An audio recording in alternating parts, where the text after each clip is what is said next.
जिन अभ्यर्थियों ने संस्कृत भाषा के रूप में द्वितीय भाषा चुनी है, तो उनके लिए संस्कृत को पढ़ना, उसका अर्थ निकालना, क्वेश्चन पूछ क्या रहा है, ये जानना थोड़ी सी समस्या हो जाती है। तो इसके लिए हम यहाँ पर थोड़ी सी चर्चा करेंगे। क्वेश्चन कैसे आएंगे इस पे बात करेंगे, और क्वेश्चनों को सॉल्व कैसे करना है उस पे बात करेंगे। तो यहाँ पर हमारा ये क्वेश्चन है,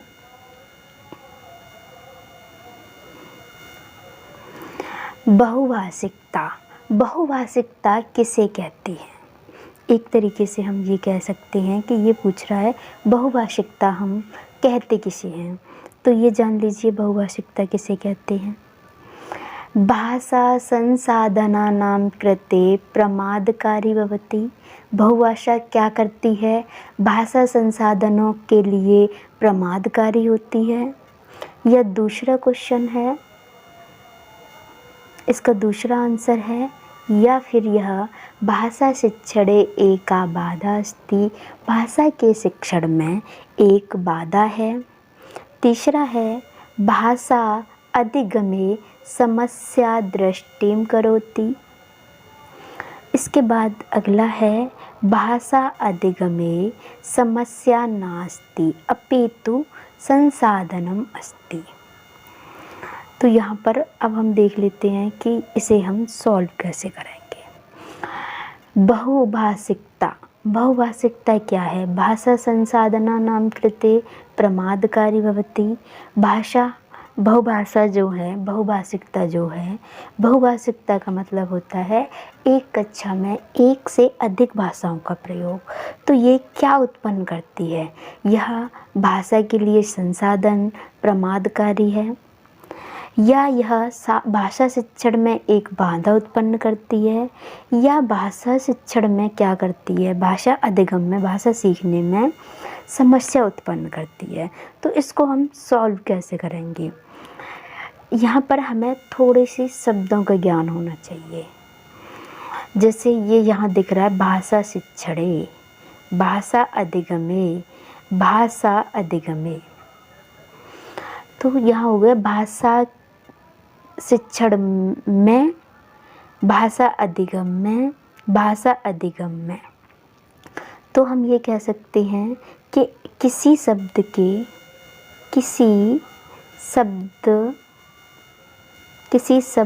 के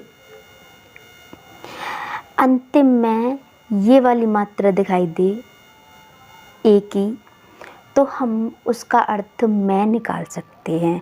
भाषा शिक्षण में एक बाधा है, भाषा अधिगम में एक समस्या दृष्टि करती है, समस्या की दृष्टि को उत्पन्न करती है, या भाषा अधिगमे समस्या नास्ति।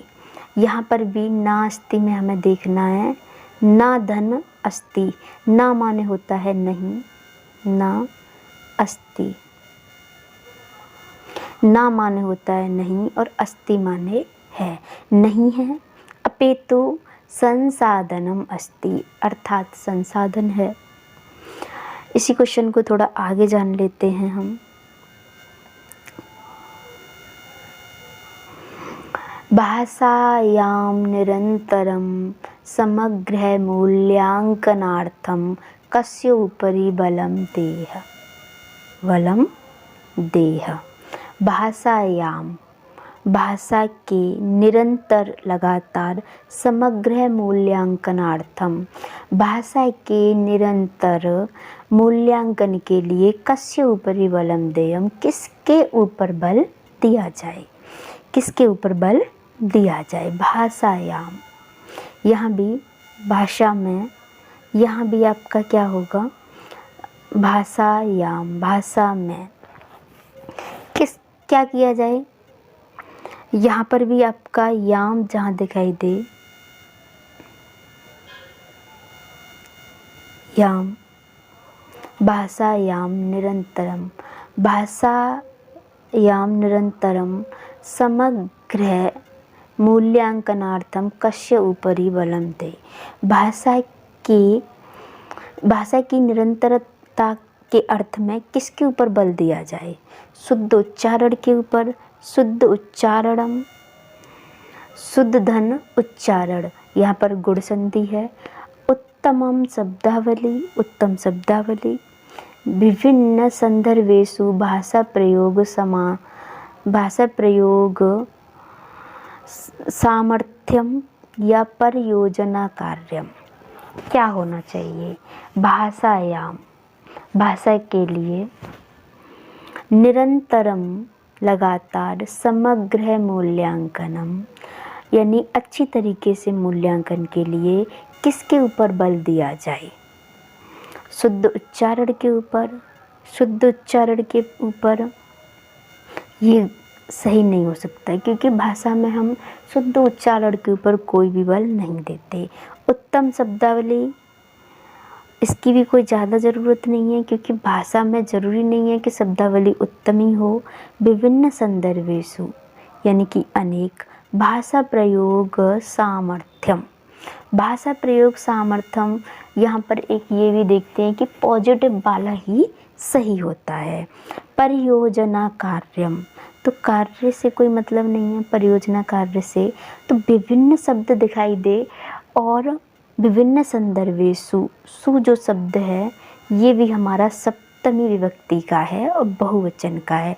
विभिन्न संदर्भों में, यहाँ पर ए की मात्रा शब्द में या सु की मात्रा किसका संकेत देती है? उ की मात्रा, यानी कि ये दो शब्द ए की मात्रा शब्द में या सा पर, ऐसी ये वाला सा हो सकता है या ये वाला सा हो सकता है। उ की मात्रा सा पर, और कौन से उ की मात्रा? छोटे उ की मात्रा। बड़े उ की तो दिखेगी ही नहीं आपको, केवल छोटे उ की मात्रा दिखाई देगी। तो यहाँ पर क्या होगा? उ की मात्रा हो कैसी भी, तो यहाँ पर क्या होगा आपका? मैं ही इसका अर्थ निकलेगा, पर एक नहीं बहुत सारे। विभिन्न संदर्भेषु भाषा प्रयोग सामर्थ्यम, विभिन्न संदर्भों में भाषा के प्रयोग का सामर्थ्य।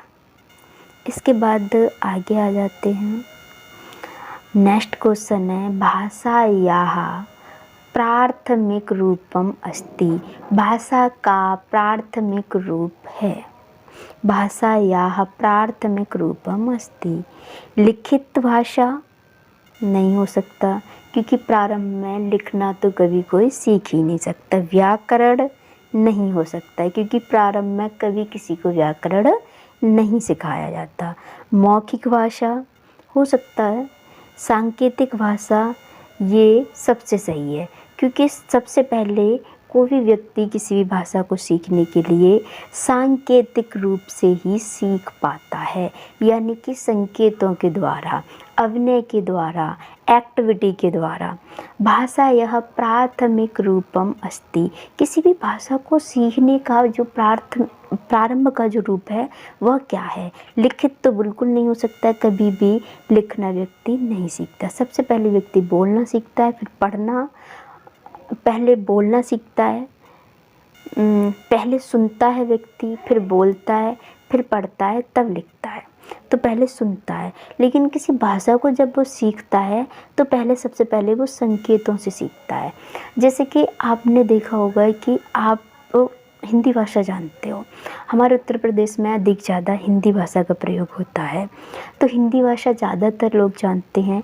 जब वो हिंदी से अंग्रेज़ी भाषा सीखते हैं तो बहुत सारी चीज़ें वो संकेतों से सीखते हैं। जैसे कि कोई अंग्रेज़ी मूवी देखी, वो नहीं जानते कि इसको क्या बोलना है, लेकिन वो जो एक्टिविटी करते हैं उससे उनको पता चल जाता है कि इस चीज़ को ये बोला जा रहा है।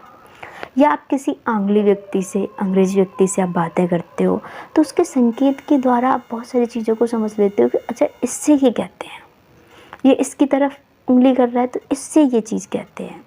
वही वाली बात है यहाँ पर। इसके बाद आगे आ जाते हैं। नेक्स्ट क्वेश्चन है भाषायां व्याकरण शिक्षणं कस्य समीकरणाय सहायकं भवति। भाषायां,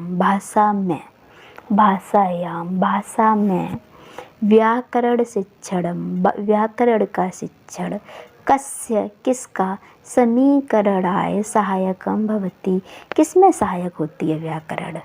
भाषा में व्याकरण किस में हेल्प देता है, किस में सहयोग देता है?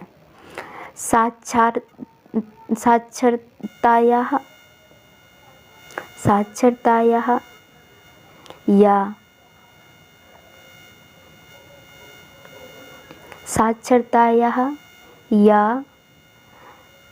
शुद्धतायाः या वाक्य प्रभाष्य या संख्यात्मकतायाः।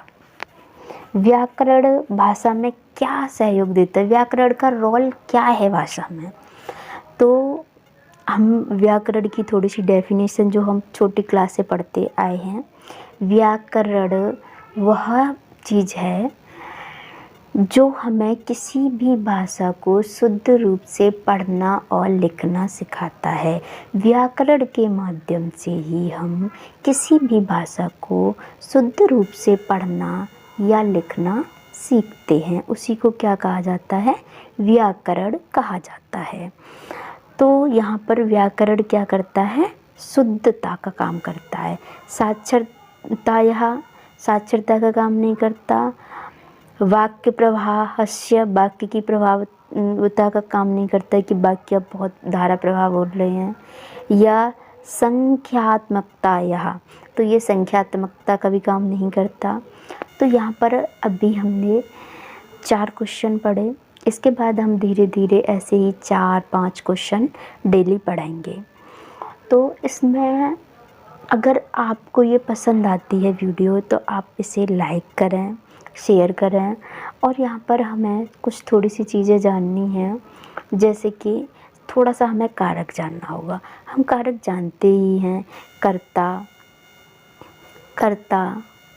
कर्म, करण।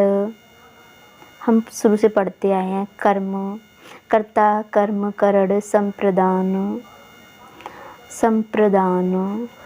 अपादान, संबंध और अधिकरण। थोड़ा साफ नहीं आ रहा है। कर्ता, कर्म, करण, संप्रदान, अपादान, संबंध और अधिकरण। इनके चिन्ह भी हमें पता है, क्योंकि हमने इतनी हिंदी तो पढ़ी है कि कर्ता का ने, कर्म का को, करण का से, पर कैसा से? हेल्पिंग वाला से, हेल्प करने के लिए। और ये मैंने आपको कारक इसी चैनल पर पढ़ा भी रखे हैं। यदि आप कारक सर्च करोगे या उसकी प्लेलिस्ट में देखोगे तो आपको उसके कारक भी मिल जाएंगे, कुछ शब्द रूप भी मिल जाएंगे। तो आपको संस्कृत पढ़ने के लिए और संस्कृत को सॉल्व करने के लिए 2 चीज़ आपको जानना अति आवश्यक हो जाता है, जिसमें सबसे पहला है कारक जानना, और एक है कि कम से कम हमें 2 से 3 शब्द रूप आएँ। किस किस के? जैसे राम के, रमा के, या सीता के कर सकते हो आप, राधा के कर सकते हो, एक ही बात है, स्त्रीलिंग। और एक फल के। ये शब्द रूप भी मैंने आपको इन वीडियो में दे रखे हैं और बहुत अच्छे से ट्रिक से याद करा रखे हैं। जैसे राम के, रामः रामम रामेणेति प्रथमा द्वितीया तृतीया, रामाय रामात् रामस्य इति चतुर्थी पंचमी षष्ठी, रामे हे राम। या हम इसे ऐसे डायरेक्ट याद कर लेते हैं उंगलियों पर गिनते हुए। रामः रामम रामेण, रामः रामम रामेण, रामाय रामात् रामस्य रामे हे राम। रामौ रामौ रामाभ्याम रामाभ्याम रामाभ्याम, रामयोः रामयोः रामयोः। 5-5 मिनट में, 2 मिनट में मैंने राम के रूप याद कराए हैं। इसके नीचे भी आपको वीडियो मिल जाएगी, आपको यहाँ प्लेलिस्ट पर मिल जाएगी। तो अभी के लिए बस इतना ही। नमस्कार, धन्यवाद।